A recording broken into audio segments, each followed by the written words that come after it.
Hello friends, গিয়েছিলাম চায়ের ধাবায়। আর আমরা সেখানে গিয়ে কি করলাম আর কিভাবে সেখানে গেলাম সেটাই আজকে তোমাদের সঙ্গে শেয়ার করব।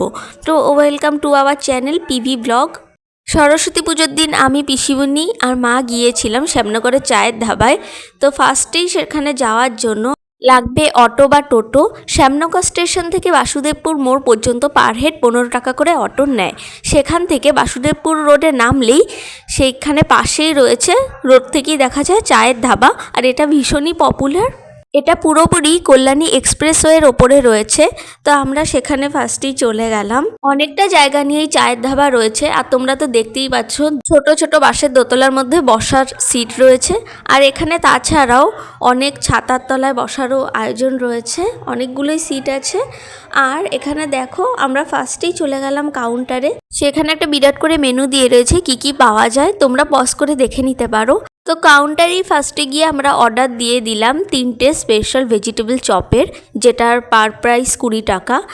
তো আমরা সেখানে গিয়ে বসে বললাম। দেখো অ্যাম্বিয়েন্সটা খুবই সুন্দর আর আমাদের দারুণ লাগছে, খুবই কালারফুল এই জায়গাটা। যদিও ছাতার তলায় বসার জন্য অনেক সিটই ফাঁকা ছিল, কিন্তু আমার ইচ্ছে হলো এই জায়গাটাই বসবো। তো সেরকমভাবেই আমরা বসে পড়লাম। আর সেখানে গিয়ে টেবিলের নং বলে দিতে আমাদের খাবারও তাড়াতাড়ি চলে এলো।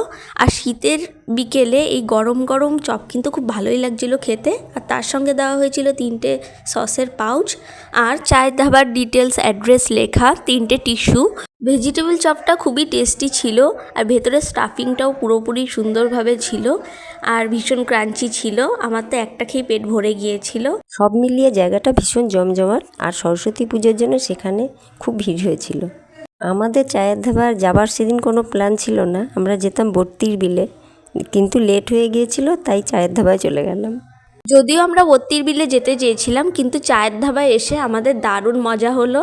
তাছাড়াও চায়ের ধাবাতে ফ্রেন্ডস অ্যান্ড ফ্যামিলির সঙ্গে সময় কাটানো ছাড়াও এখানে পিকনিকের জন্য ভাড়া দেওয়া হয়। তার সঙ্গে অ্যানিভার্সারি ও বিভিন্ন মিটিং, বিভিন্ন অনুষ্ঠান, এসবের জন্য এখানে ভাড়া দেওয়া হয়।